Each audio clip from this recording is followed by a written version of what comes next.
Amigos, como siempre, un gusto poder saludarles. Muy buenas noches. Bienvenidos para platicar entre todos de diferentes temas como la responsabilidad en el uso de los recursos públicos. ¿Ustedes consideran que se manejan con transparencia? ¿Cuántos recursos recibe el Instituto Electoral del Estado de México? Y el 17 aniversario del IEM, y otros temas estaremos platicando aquí, así que quédense con nosotros.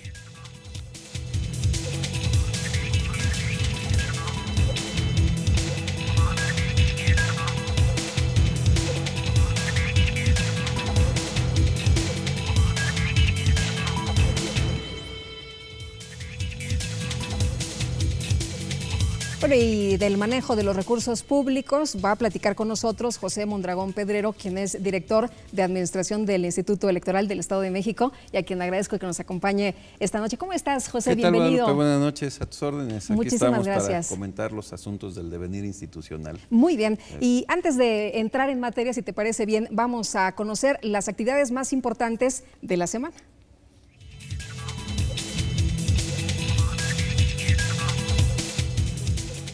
Con una ceremonia, el Instituto Electoral del Estado de México conmemoró 17 años de vida institucional, tras la realización de 12 elecciones.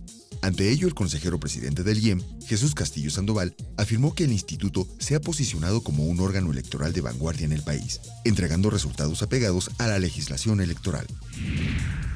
En el marco de los eventos conmemorativos del 17º aniversario del IEM, el doctor José Fernández Santillán dictó la conferencia magistral Los retos de la construcción democrática, en la que comentó que se requiere darle al país mayor gobernabilidad democrática, a partir de 4 ejes: darle rumbo al país, garantizar el orden público, atender las demandas sociales y que la democracia garantice mayorías estables.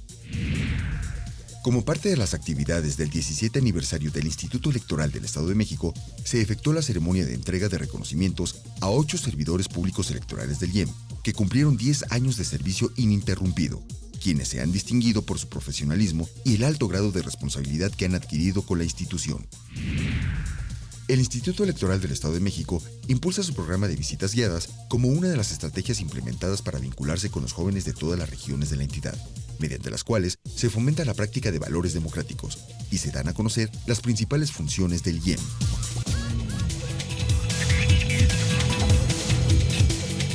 Bueno, pues ahí lo más relevante, las actividades intensas que sí las hay, aunque no hay proceso electoral, pero ahí el trabajo que se desarrolla en el instituto. Y también les invito a ver parte de lo que estuvimos conversando en el programa anterior.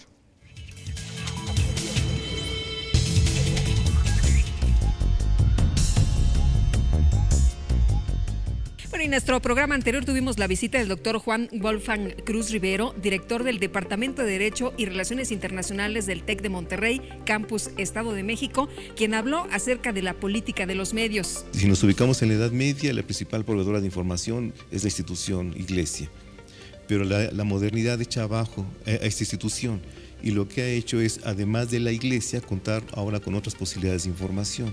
Como no podemos acercarnos al conocimiento especializado de un científico, lo que sí puedo es acercarme al conocimiento que me puede estar proveyendo un medio. Si en la sociedad no hubiera este recurso de la información, el estrés sería muy alto y haría que la sociedad tronara. Pero la sociedad, justamente como un ser vivo que quiere mantenerse, pues lo que busca es aligerar esas cargas de tensión. Por otra parte, el maestro Ruperto Retana Ramírez, Contralor General del IEM, nos habló de cómo están trabajando y lo que esperan este año 2013. Hemos tenido especial cuidado en que nuestro personal de la Contraloría General del IEM se capacite y se forme.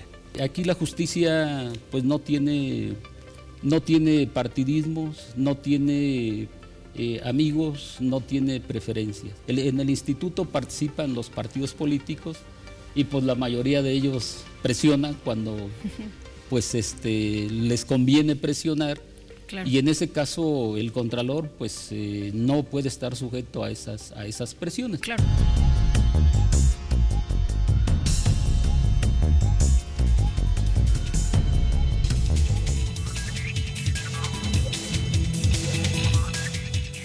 José, pues seguimos hablando del dinero, de los recursos públicos, y vaya que es una tarea difícil, es un paquete muy, muy grande, ¿no? Pues es una responsabilidad, no es un paquete. A final de cuentas, pues el uso del recurso de todos, el uso del recurso que aportamos cada uno de nosotros a partir de nuestros impuestos, es una responsabilidad que, bueno, que no nada más en el Instituto Electoral del Estado de México se realiza en todas aquellas instituciones públicas que ocupan recursos, ¿no? Pero sí, evidentemente es una manera en la cual nosotros podemos demostrar nuestra responsabilidad ante la ciudadanía dándole un buen uso a los recursos. Y para ello, bueno, pues no nada más es el trabajo de una persona, toda la institución colabora en el adecuado manejo de los recursos públicos. A la Dirección de Administración, pues nos corresponde precisamente eso, el proveer, el atender los requerimientos, pero bueno, la responsabilidad en el uso de los recursos y el buen manejo de los mismos, pues de cada uno de los integrantes de la institución. Muy bien, te quiero preguntar muchas cosas, entre ellas, ¿cuántos recursos recibe el instituto? ¿Cómo los destina cuando no es año electoral? ¿Qué pasa con el dinero? Pero si te parece bien, vamos a un corte y regresando nos respondes a todas estas inquietudes. Y también recordarles a ustedes que aquí entre todos es importantísimo el que ustedes colaboren, su participación enriquece este espacio, así que pueden participar con nosotros a través de Twitter, de Facebook y a través de nuestro correo electrónico. Así que quédense con nosotros, regresamos.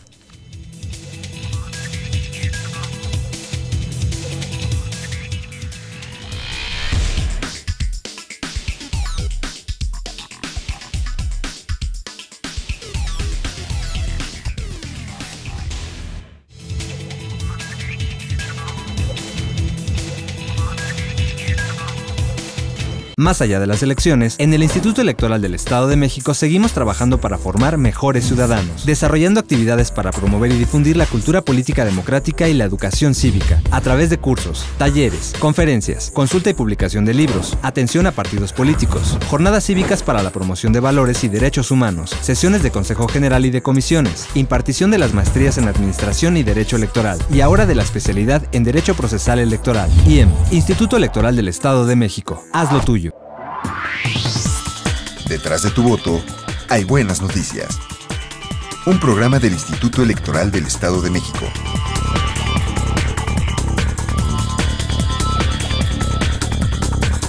Síguenos a través de www.ieem.org.mx todos los miércoles a las 12 horas. IEM, Instituto Electoral del Estado de México. Haz lo tuyo.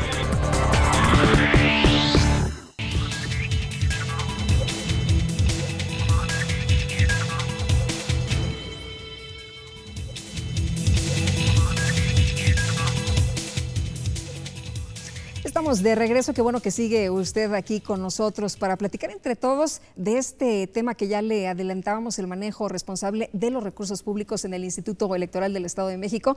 José, regresamos, te preguntaba yo antes de irnos al corte sobre cuántos recursos recibe el instituto. Bien, mira, habría que hacer la diferenciación, ¿no? En este año es un año no electoral.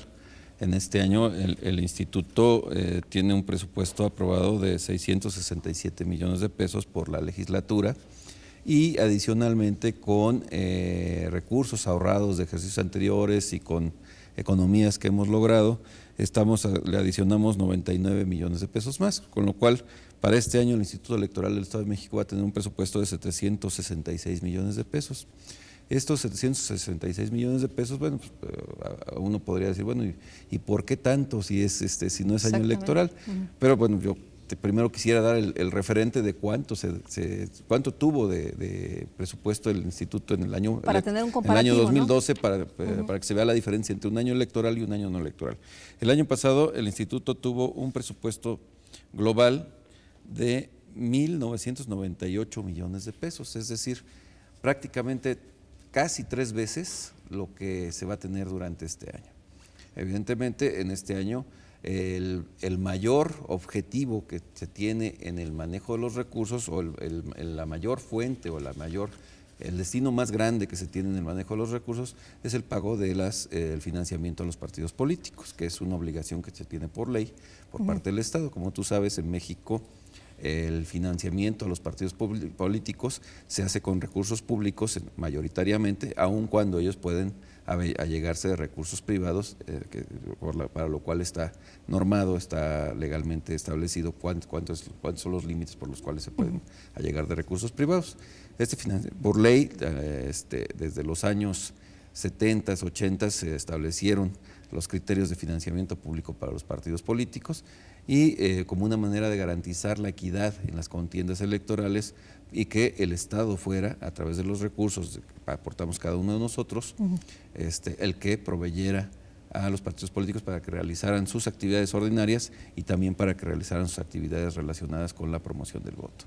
Decías hace unos momentos, y es una de las preguntas que más se hace la gente, ¿por qué tanto dinero? ¿Por qué tantos recursos? ¿Quiénes designan, quiénes determinan qué cantidades se tienen que distribuir tanto al instituto como al financiamiento de los partidos políticos? Bien, mira, el financiamiento de los partidos políticos está establecido por la Constitución del Estado de México. Bueno, tanto a nivel federal lo establece la Constitución Política de los Estados Unidos Mexicanos y a nivel estatal lo establece un artículo en la Constitución Política del Estado Libre y Soberano de México. En este artículo, o en esta serie de artículos, que es el artículo 58, no es cierto, en el artículo 58 del Código Electoral ya se establece la normatividad y la reglamentación, pero a final de cuentas las características en las que el cómo se determina este financiamiento es por medio de fórmulas matemáticas. El financiamiento de los partidos políticos se establece a partir del número de habitantes que tiene el Estado de México y en función de ellos el padrón electoral con el que se cuenta. Son dos factores, el padrón electoral y el salario mínimo. Entonces el cálculo del financiamiento no es una ocurrencia que se tiene en este momento. El financiamiento ordinario de los partidos se establece a partir de determinar primero la gran bolsa con la cual se va a establecer este financiamiento, y esto es el resultado de multiplicar el padrón electoral, que somos alrededor de 11 millones de personas, por el 50% del salario mínimo diario. Ambas cifras al 31 de diciembre del año inmediato anterior al año en que se va a dar. Para ser más claro, ¿no? Si para el financiamiento 2013 se toman las cifras del 31 de diciembre de 2012. Sí. Entonces se multiplica esto, se saca una gran bolsa y a partir de esa gran bolsa se reparte el financiamiento. Ese es el monto global de financiamiento para los partidos. Es el resultado de multiplicar el número de personas que están en capacidad de votar por la mitad del salario mínimo diario. Además, decías un padrón en el Estado de México de más de 11 millones. Alrededor de 11 millones. ¿Es el más grande de los más grandes? Es el más grande, ¿verdad? Es el más grande del país. La lista nominal o el padrón electoral del Estado de México pues equivale a casi todo Centroamérica, por ejemplo. Centroamérica menos un país, menos Nicaragua.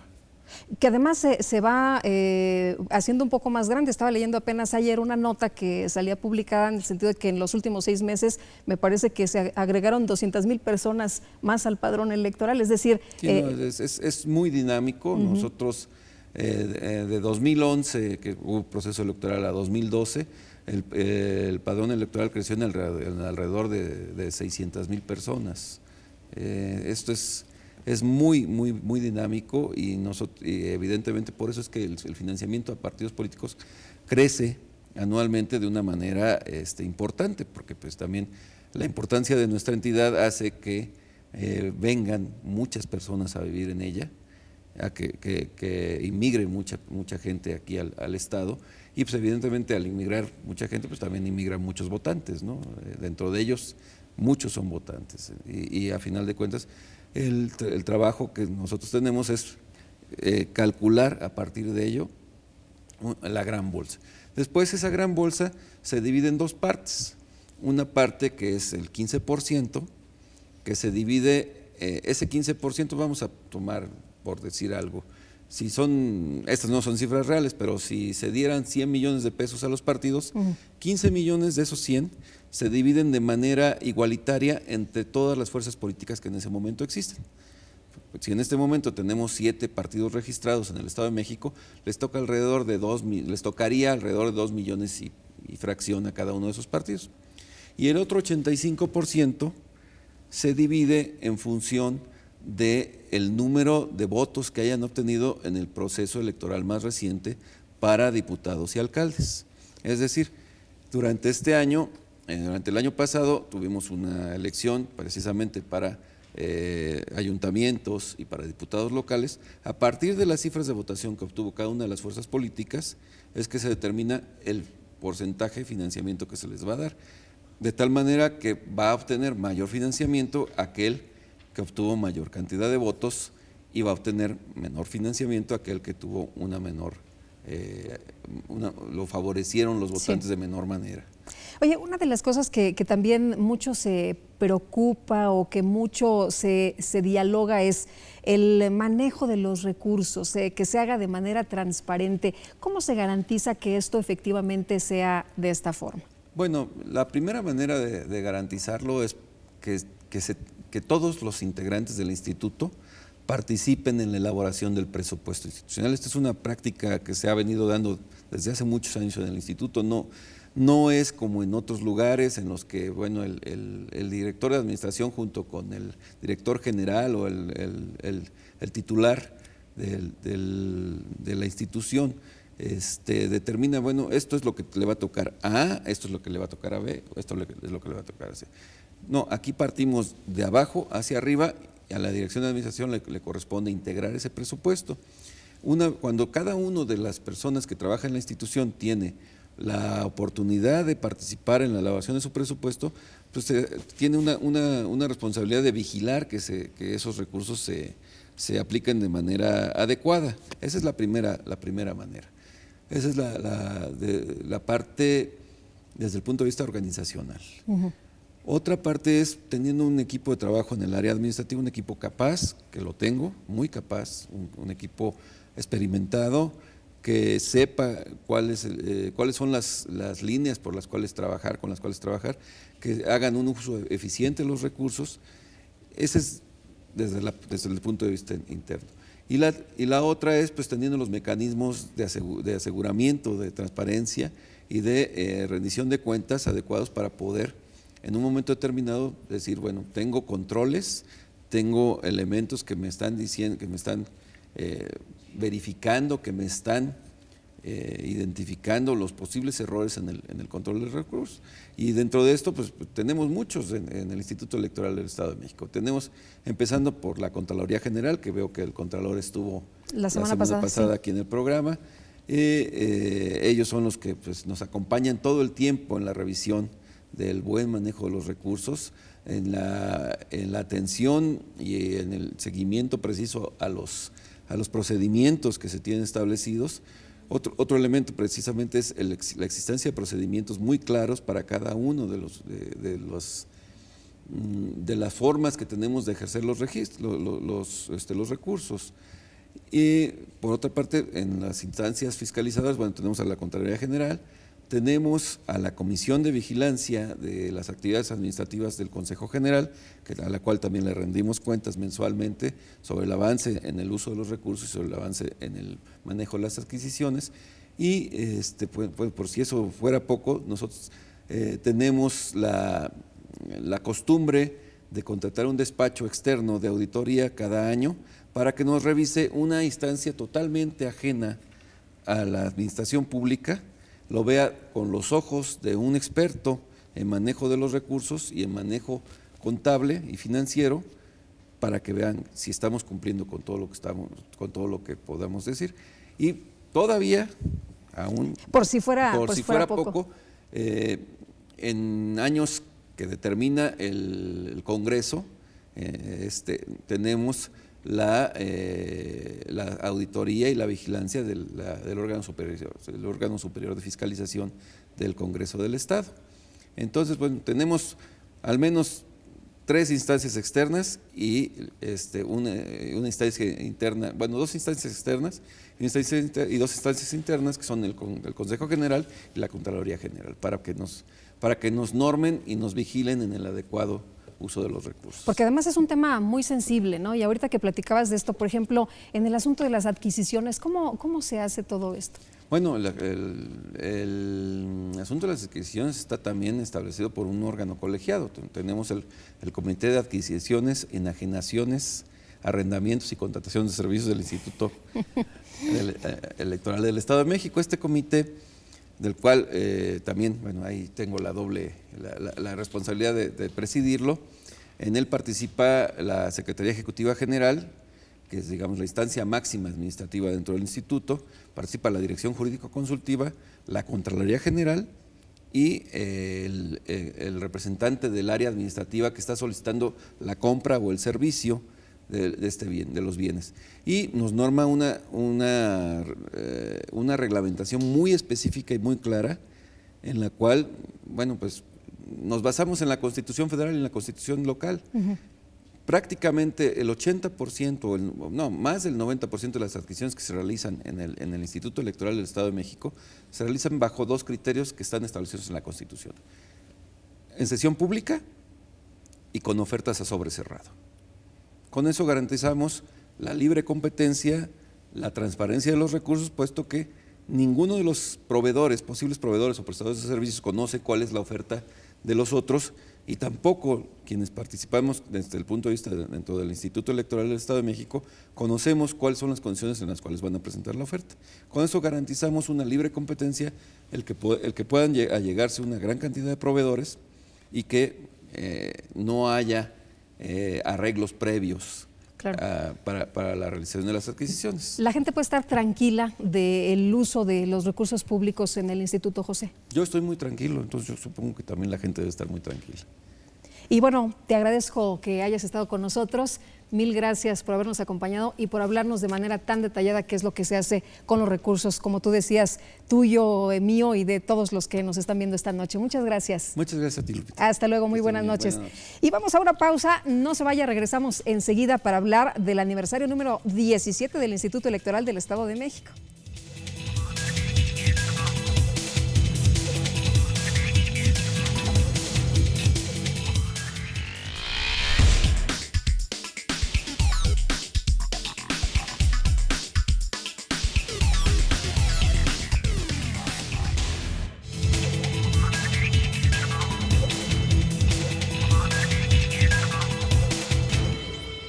Más allá de las elecciones, en el Instituto Electoral del Estado de México seguimos trabajando para formar mejores ciudadanos, desarrollando actividades para promover y difundir la cultura política democrática y la educación cívica, a través de cursos, talleres, conferencias, consulta y publicación de libros, atención a partidos políticos, jornadas cívicas para la promoción de valores y derechos humanos, sesiones de Consejo General y de comisiones, impartición de las maestrías en Administración y Derecho Electoral, y ahora de la especialidad en Derecho Procesal Electoral. IEM, Instituto Electoral del Estado de México. Haz lo tuyo. Detrás de tu voto hay buenas noticias. Un programa del Instituto Electoral del Estado de México.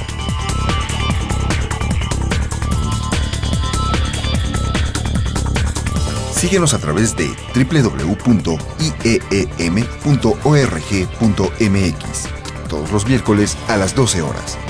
IEM, Instituto Electoral del Estado de México. Haz lo tuyo.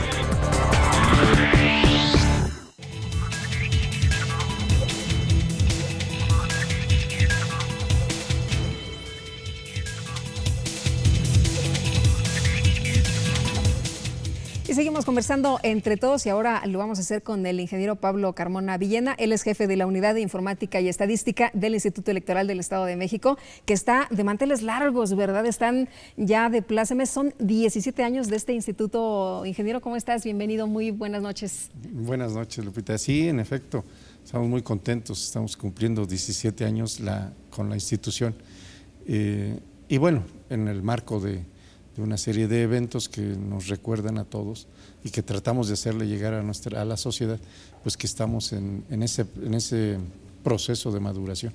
Nos platicas en un momento más de cómo ha ido creciendo el instituto, de cómo han ido pues pasando tantas cosas a lo largo de estos 17 años. ¿Te parece bien si platicamos en un momentito más? Antes vamos a escuchar la voz de los ciudadanos, por supuesto, porque entre todos precisamente es uno de los temas fundamentales el escucharlo a usted y que enriquezca con sus opiniones este programa.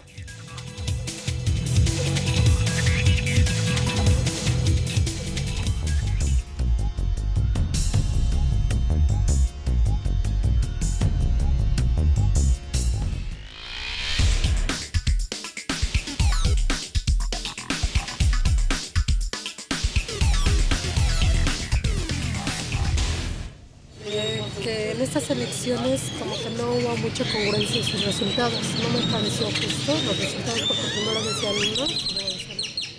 Bueno, pues que hace falta más, como lo decía mi compañera, congruencia en lo que expresa ante el público y con los resultados, ¿no? Bien, está bien, para mí sí está funcionando. Bueno, básicamente el IEM es una institución que es perfectamente buena para elegir a un candidato y todo eso. No, pues está bien, bueno, yo he visto que han hecho buen trabajo ante la difusión que han tenido, ¿no? Entonces, yo opino que está muy bien.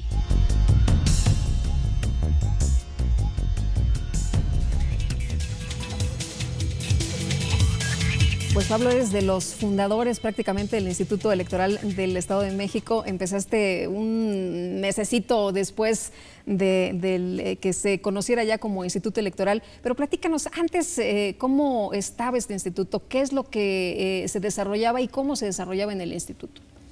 Sí, las elecciones en el Estado de México eran organizadas por la Comisión Estatal Electoral, la cual era presidida por el secretario general de gobierno. Participaban naturalmente los partidos políticos, diputados, y también ya había consejeros ciudadanos. En la elección de 1993 así fue. En 1996, en el Estado de México, entra en vigor en su aniversario de la erección del Estado, el 2 de marzo, una reforma integral de la Constitución del Estado de México. Entre otras de las cosas que están incluidas en dicha reforma, estaba precisamente la creación del Instituto Electoral del Estado de México. Naturalmente, la creación del instituto también se enmarca en unas condiciones políticas del país que tuvieron que ser modificadas las elecciones organizadas por los gobiernos para que se ciudadanizara. Sobre todo, bueno, uno de los elementos que se tomaron en consideración fue una protesta que presentó el PAN, una inconformidad que presentó el PAN ante la Corte Interamericana de Derechos Humanos, haciendo alusión a la forma en que estaban integradas las mesas directivas de casilla, la cual se conformaba principalmente por funcionarios de los ayuntamientos. Entonces la Corte determinó que uno de los elementos era necesario ciudadanizar y proporcionarle imparcialidad. Ahí esos son algunos de los elementos del contexto que da pie a la creación de institutos como el nuestro en todo el país. Pero que además se empieza a generar una situación diferente, una visión diferente de los institutos electorales en el país, ¿no? Porque no había esta confianza, empieza a ciudadanizarse y parece que ya las cosas son de manera diferente, se empieza a organizar de manera diferente y la gente tiene pues más participación, incluso más confianza.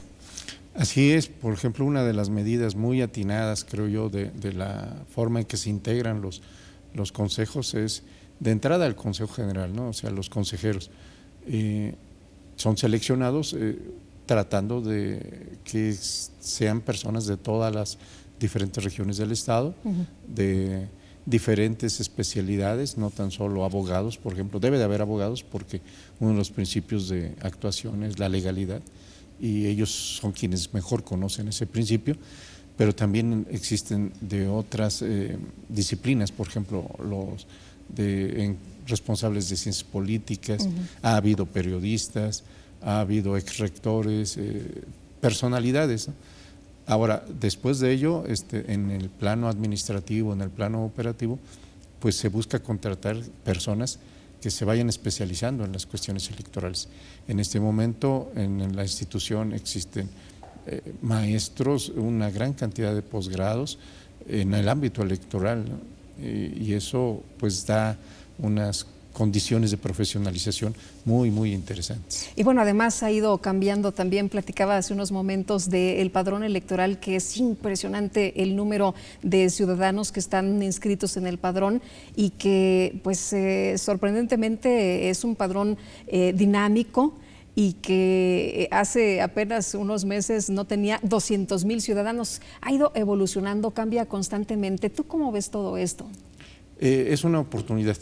Es una oportunidad muy buena porque precisamente el hecho de que nosotros como ciudadanos vayamos a inscribirnos al padrón electoral, estemos en la lista nominal de electores, nos da a nosotros como institución la posibilidad de que también participen en las elecciones, bien sea como votantes o bien sea como funcionarios de casilla, cuya labor es muy importante porque cuentan los votos de sus vecinos. Como tú bien sabes, se colocan mesas de casilla, o sea, las casillas donde se reciben los votos, pues son prácticamente de nuestra colonia, de nuestro pueblo. Entonces, quienes están contando los votos, pues son nuestros vecinos, si no es que son nuestros familiares, ¿no?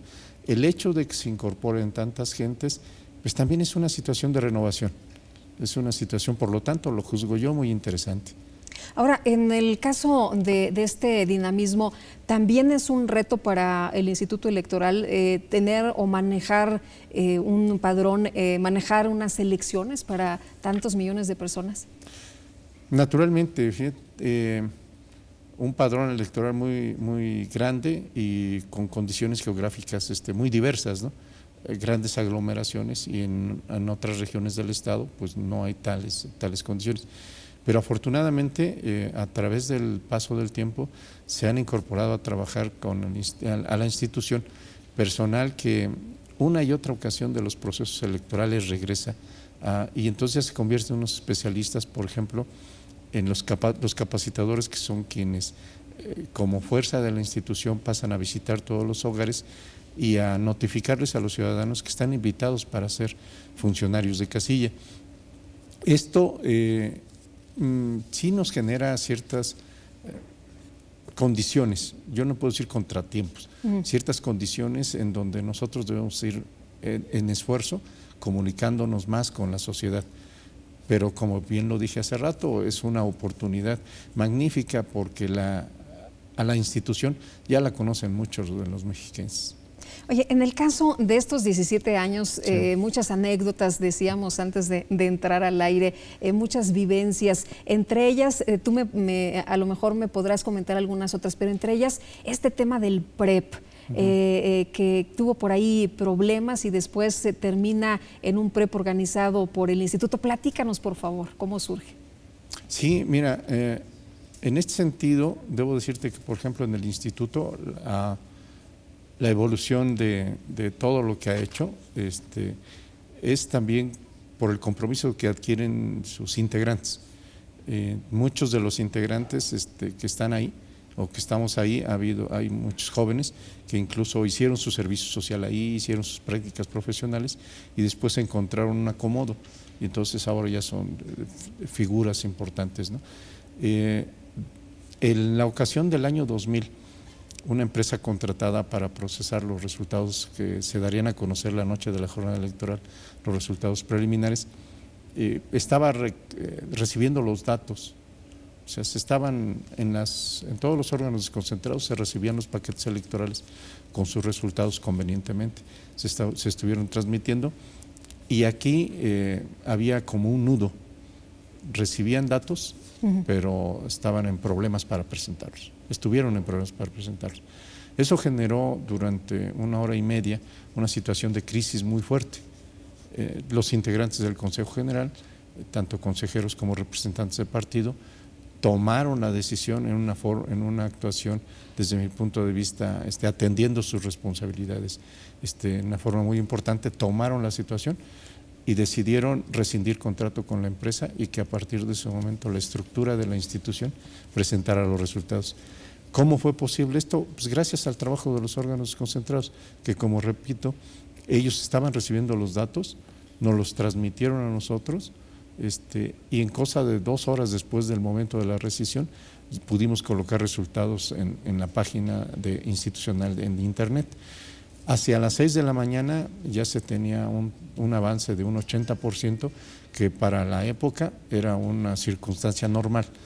En mi opinión sí fue una crisis, pero de la cual sale toda la institución, ¿no?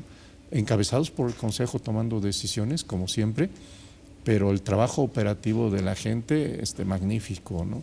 Sobre todo en los órganos desconcentrados. Claro. Y me imagino la presión que se ha de haber vivido, la tensión, porque bueno, pues son momentos muy delicados en los que se vive, ¿no? en el país en cuestión política. Una situación muy emocionante.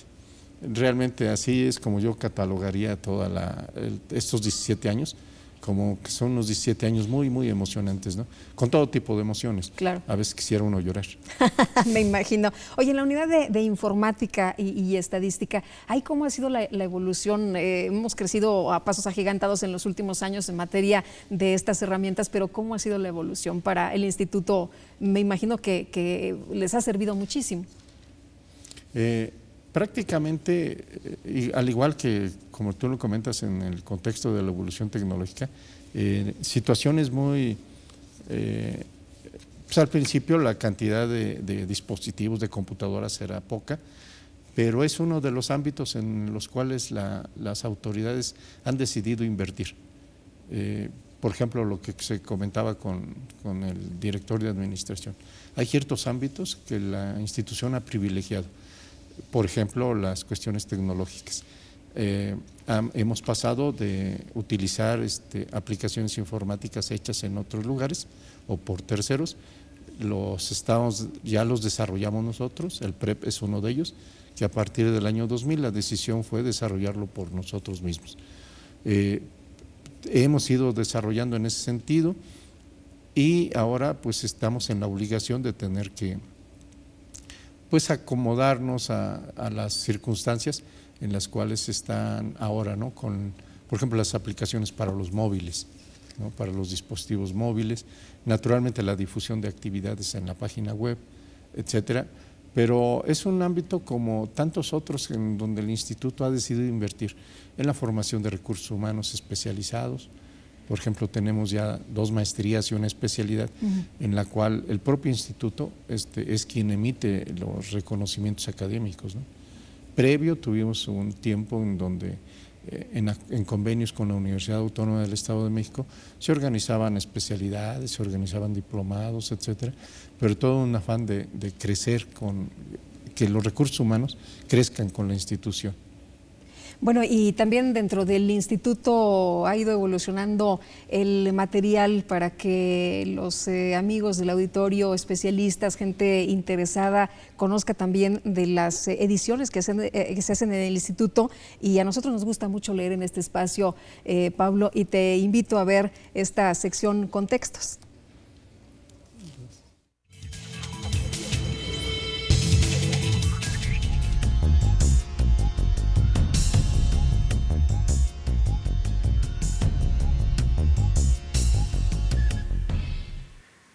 El Instituto Electoral del Estado de México, a través del Centro de Formación y Documentación Electoral, realiza una labor que tiene que ver con la promoción y difusión de los valores de la cultura política y democrática, además de otras actividades.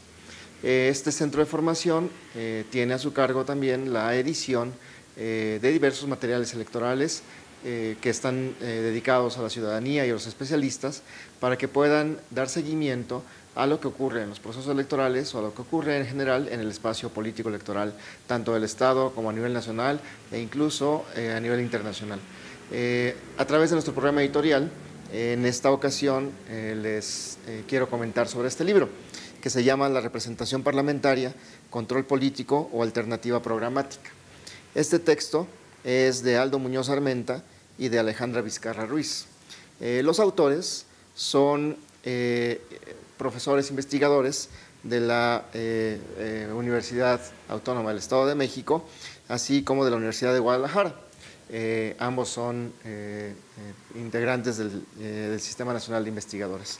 Este texto es muy importante porque plantea diversos aspectos sobre el tema de la representación político-parlamentaria. Este texto forma parte de la serie Reflexiones en Derecho Electoral, que busca fortalecer diversas discusiones sobre el espacio jurídico electoral en el Estado y a nivel nacional. Entre otras cosas, los autores plantean una discusión sobre la representación parlamentaria como alternativa programática, sobre representación parlamentaria y control político, sobre la dinámica de la representación parlamentaria en el contexto de un gobierno dividido.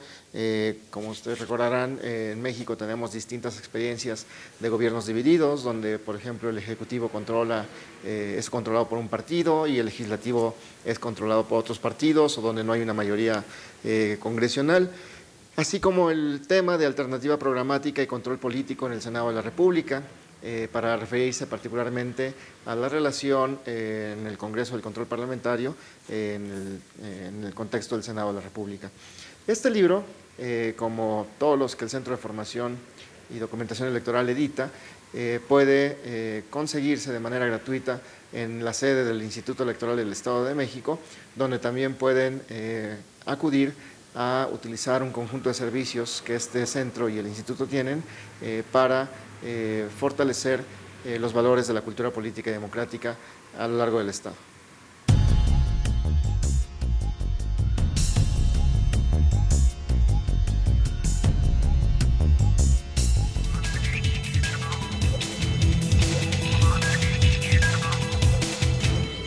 Más allá de las elecciones, en el Instituto Electoral del Estado de México seguimos trabajando para formar mejores ciudadanos, desarrollando actividades para promover y difundir la cultura política democrática y la educación cívica, a través de cursos, talleres, conferencias, consulta y publicación de libros, atención a partidos políticos, jornadas cívicas para la promoción de valores y derechos humanos, sesiones de Consejo General y de comisiones, impartición de las maestrías en Administración y Derecho Electoral, y ahora de la especialidad en Derecho Procesal Electoral. IEM, Instituto Electoral del Estado de México. Haz lo tuyo. Detrás de tu voto hay buenas noticias. Un programa del Instituto Electoral del Estado de México.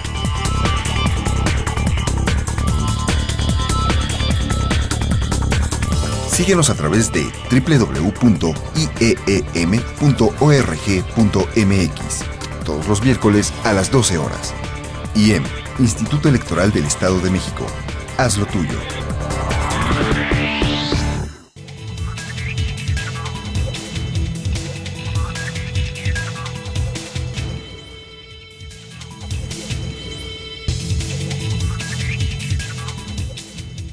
Seguimos platicando de las actividades del Instituto Electoral del Estado de México con motivo precisamente de este 17 aniversario, pero si nos permite, antes de continuar con el tema, vamos a escuchar su voz.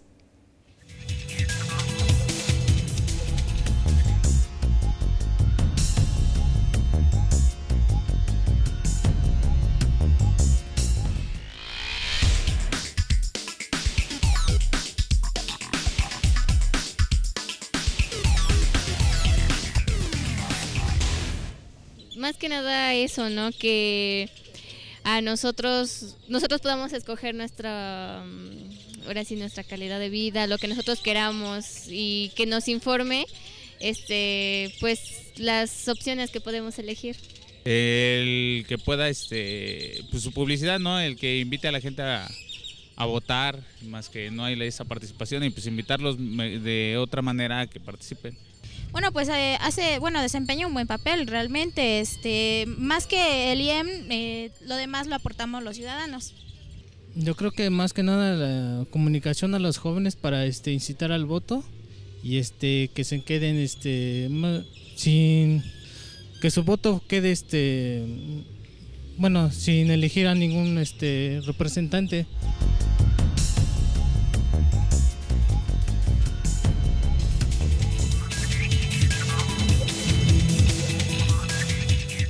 Bueno, y el Instituto Electoral del Estado de México dio orden, precisamente se encarga de organizar las elecciones. Le dio orden, ¿verdad?, a esto que ahora vemos muy normal, Pablo, que vemos muy natural, que abren las casillas, vamos, depositamos el voto, se cierra, se cuenta, en fin, pero esto antes no lo teníamos.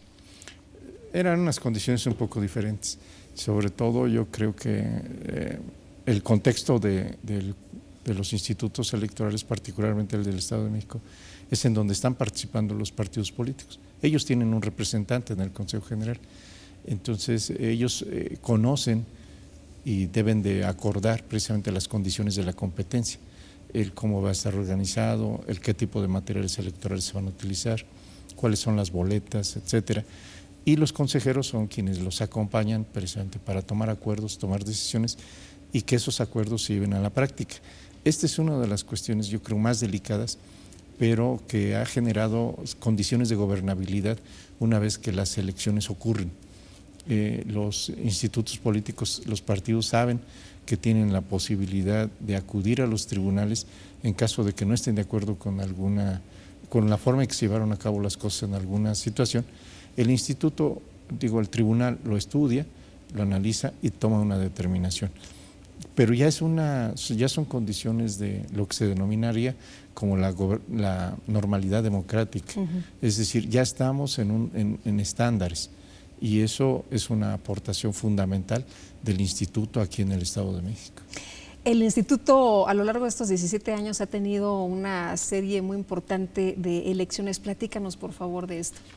Sí, mira, en la institución se han llevado a cabo, se han organizado 12 elecciones. 6 de ellas, la mitad, han sido para la elección normal ordinaria de diputados locales y de ayuntamientos.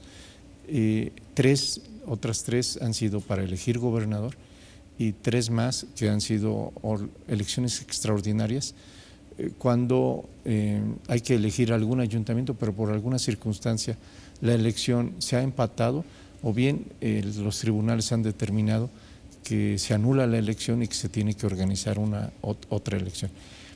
Por ejemplo, la primera elección extraordinaria que se realizó aquí en la institución ocurrió por un empate en Ayapango, allá cerca de Amecameca. La leyenda dice que ese empate ocurrió porque el suegro de uno de los candidatos no fue a votar. Que si hubiera ido a votar ya no hubiéramos tenido que realizar aquella elección extraordinaria, ¿no?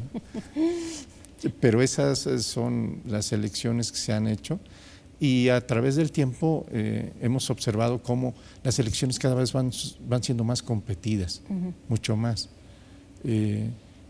Prácticamente hay nada más 5 municipios que en el tiempo en que el instituto tiene funcionando, que se han mantenido con el mismo partido administrándolo, gobernándolo. Todos los demás municipios en el estado, ya somos 125, han cambiado de partido en su administración. Oye, ¿la participación ciudadana a lo largo de estos 17 años? La participación ciudadana más importante ocurre cuando hay elecciones de presidente de la República. En otros casos ronda alrededor del 50% de participación ciudadana, pero cuando hay elección presidencial, pues naturalmente es muy similar a la participación de la presidencia de la República, ¿no? El año pasado fue una participación realmente extraordinaria, ¿no?, lo que vimos.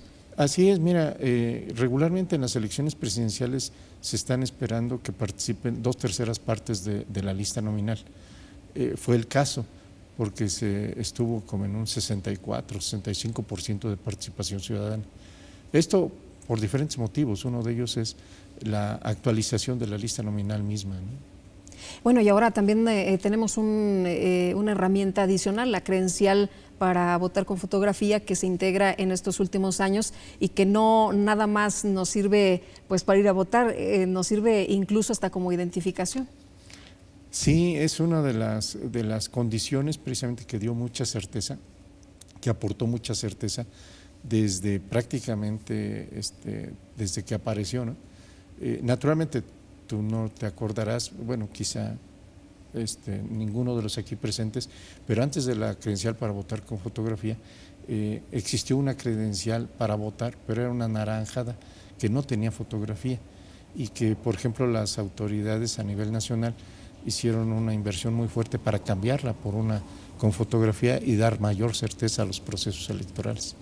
De los retos más importantes que ves para los institutos, para el Instituto Electoral, ¿cuál dirías tú que está en el camino y que se tiene que lograr en el corto plazo? En el sentido, sobre todo, de hacer que la ciudadanía nos siga acompañando, pero que nos acompañe más fuertemente. Es necesario incidir en la cultura política, es necesario incidir en la participación ciudadana, pero no tan solo el día de la votación, sino que la sociedad pueda ser partícipe con iniciativas, acudiendo organizadamente con sus autoridades, darle seguimiento a las propuestas que hicieron los candidatos y en función de ello hacer propuestas de organización. Que como ciudadanos nosotros participemos más para que nuestro país, particularmente el Estado de México, tenga otras condiciones de desarrollo. Cuando hacemos llegar nuestras voces organizadamente, las autoridades, llámense las del Ejecutivo, llámense los diputados, escuchan, sobre todo yo recuerdo muy bien cuando las personas de cine se acercaron a los senadores demandando que hubiera recursos para poder seguir proyectando a la generación de películas, y así se tomaron determinaciones en ese sentido. Entonces es algo viable. Creo que es necesario que todos participemos y que no dejemos solos a los del gobierno en la ejecución de toda una serie de programas de políticas públicas. Hablando de participación, se ha abierto una discusión bien interesante en este tan mencionado Pacto por México. Sí. Ahora, dentro de las reformas que se establecen en el Pacto por México, está justamente la de tener un instituto nacional electoral o un instituto federal de elecciones. ¿Cómo ves tú en este sentido? Se ha avanzado mucho en los institutos electorales, pero el que haya una institución centralizada que abarque todos estos procesos electorales, ¿cómo lo ven ustedes? Yo creo que iría a contracorriente de algo que en nuestro país viene desde hace 2 siglos por lo menos, la federalización. Al final de cuentas, la República Mexicana es una república federalizada en el sentido de que fue la voluntad de los estados que la integran, los que conformaron la República, ¿no?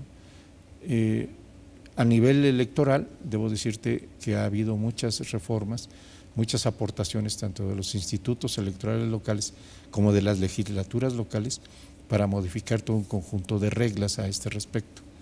Centralizar las condiciones, centralizar decisiones, creo yo que estaríamos regresando por lo menos unos 2 siglos, si no es que más. Nuestra república tiene personalidades muy interesantes en todos los ámbitos de la vida pública, de la cultura, de los artes, y encontramos gentes muy importantes en el norte de la República, en el sureste, en todos lados hay inteligencia. Yo no veo por qué debieran descentralizarse las cosas. Oye, y bueno, dentro de este 17 aniversario y regresando un poquito al tema de las actividades, antes de despedir el programa, platícanos cómo lo están festejando. Mira, hay todo un conjunto de actividades que están durando prácticamente una semana. Iniciamos con una obra pictórica que está exhibiéndose en la planta baja del instituto. También hubo una intervención de la Orquesta Filarmónica de la ciudad de Toluca, personas muy entusiastas, una gran participación. Luego hubo una ceremonia específica para el aniversario, entrega de reconocimientos a compañeros nuestros que han estado ahí trabajando durante 10 años en forma ininterrumpida.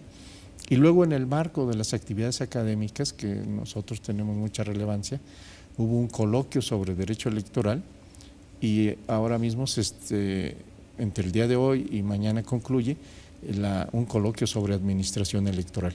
Con eso se darían por conclusión las actividades propias de la fecha del aniversario, pero durante los meses siguientes habrá otras actividades, aunque quizá en un contexto un poquito diferente. Sobre todo lo que comentaba yo, buscando fomentar la cultura político-democrática. Pablo, un gusto poder platicar contigo esta noche. Muchas gracias por habernos acompañado. A tus órdenes, Lupita. Muy amable. Muy amable. Y muchas gracias también a usted por conversar y por participar entre todos. Que la pase muy bien. Muy buenas noches.